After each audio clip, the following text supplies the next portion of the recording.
Welcome to the Parenting Roundabout podcast for the week of March 2nd, 2020. Every week we chat about the things parents are talking about, complaining about, and obsessing about right now. I'm Catherine Haleko, and I'm here with Nicole Eridix. Hello. And Terry Morrow. Hello. This week we're talking about a milestone in sports parenting and some advice on child rearing from noted expert James Vanderbeek. Plus, we are taking a couple of breaks for an entertainment discussion and a recommendation roundup. But today we're talking about family heirlooms. So on just last Friday's Roundabout Roundup, I recommended the Netflix show Repair Shop, which is a very, very warm, cozy, soothing show set in England where lovely people fix old things for other lovely people. Yes. While speaking in adorable accents, if that is your thing. So that just made me think about family heirlooms and whether we have any that could use the repair shop treatment. Do you have anything? Do you have stuff that you hope your kids will someday have? Or do you have things from your parents? I have something. However, it would be unsuitable for the repair shop because it weighs like 1,000 pounds. It is a piano. They would have to make a house call. They would have to make a house call would. Across the ocean. Oh, yeah. Well, that could be a problem. It is a player piano. Do you know what that is? Oh, yes. Oh, my goodness. It plays by itself. It comes with these rolls of paper that have special holes in them, and you like pump these foot pedals, and then it makes the piano play by itself. Oh, cool. And it worked when I was a kid. I mean, and you can play it like a regular piano too. That part still works, although it hasn't been tuned in many years. But the player piano part doesn't work anymore. And it would be so fun if it did, because it is really cool. Yeah. And my mom bought it for my dad, who is a musician. He's not a piano player, but she bought him this piano.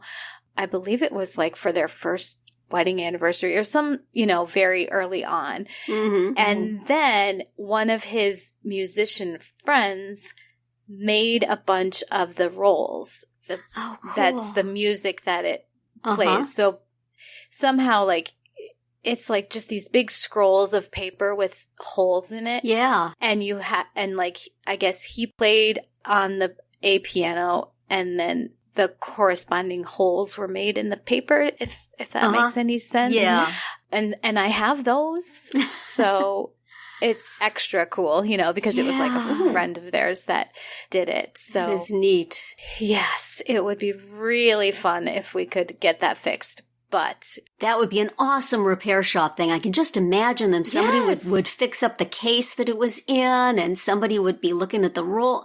Send them a note. Ask if you can ship it to them. What a great episode that would be. Or, it would be a lot easier if they just came over and hung out at my house for a couple of days. Right. Have you checked if there's anybody like in the real world who does that sort of thing? Those are seriously old school. Yeah, we did check into it at some point, and it was going to be very, very expensive.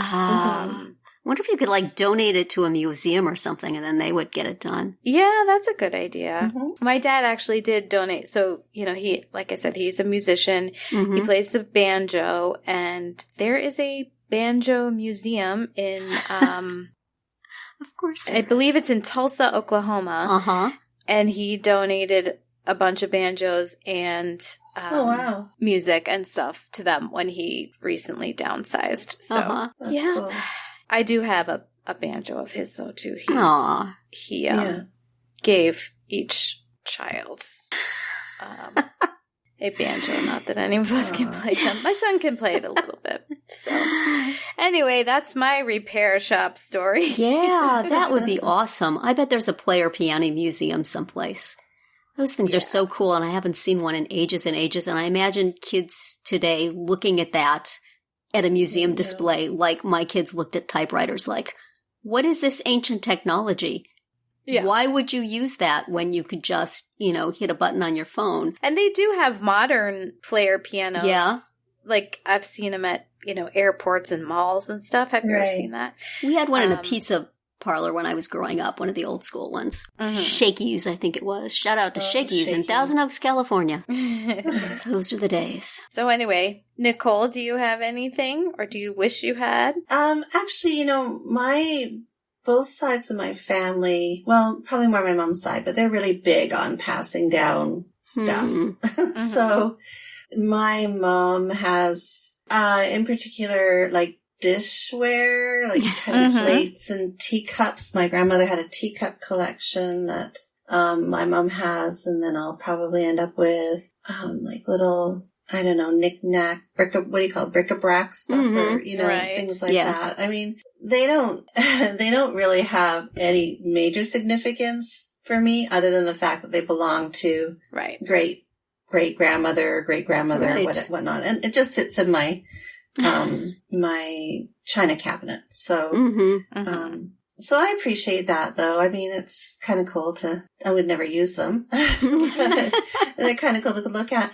On my dad's side, though, my grandmother crocheted and did needlepoint, and I have a lot of things that she had done for my mom and me over the years. And, those are things that I'll definitely pass on to my kids, even if they don't want them, they're going to get them. Right. Yeah. So, and they'll get the teacups too. But yeah, I don't know. My family's kind of big on stuff like that. I don't know. It's kind of weird. Like when I was at my parents' house the last time, my mom is going around the house and she's like, and when I die, you need to give this to Kristen, and you need to make sure Josh gets that, and you take this. And I'm like, Mom, I live in another country, thousands of miles away. How am I going to cart all this stuff with me? Like, how am I going to distribute all of this? But anyway, I'm like, please don't talk like that. It's just so morbid. Yeah, it is alarming, that sort of talk. But then I find myself doing the same. I'm thinking, I guess Kristen will get my rings. I don't know. Yeah. I don't know if they're considered heirlooms, but they're family treasures. So yeah. I do remember my mom being very concerned about me getting certain items. And I, at one time, sort of bought into this and said, I loved her china, and I really, really wanted her china. And she had a clock that was very significant to her. I don't really remember why, but she just felt very strongly about that clock, and she wanted me to have the clock. I think she wrote my name in it. And when I got married, she bought me a clock similar to it. And I have no idea where either of those clocks are. I know they meant so much to her for me to have them. They might be in my attic, in which case they are probably well in need of repair shop work. I'm sure that when my stepfather sold the house after my mom passed away, I went and got a whole bunch of stuff, and I'm sure I would have taken that. But I have no idea. I know her china is all in boxes up in my attic, and what am I ever going to do with it? I barely use my own china. What am I going to use with her? So it's sitting there in the attic. My daughter has no interest in it, I'm sure. I don't think she has any interest in my china. So definitely the generation previous to me felt strongly about heirlooms, or my mother at any rate. I don't feel that strongly about them, and my kids feel not at all any interest whatsoever in anything I own. It does not exist. Plus which if, when I pass away, they're probably going to continue living in my house, so they're all going to have it. It's all going to be there, whether they want it or not. Yeah. But at least they won't have to take it and put it in their garage. But, my husband's mother was living with us when she passed away, so we still have all her stuff downstairs.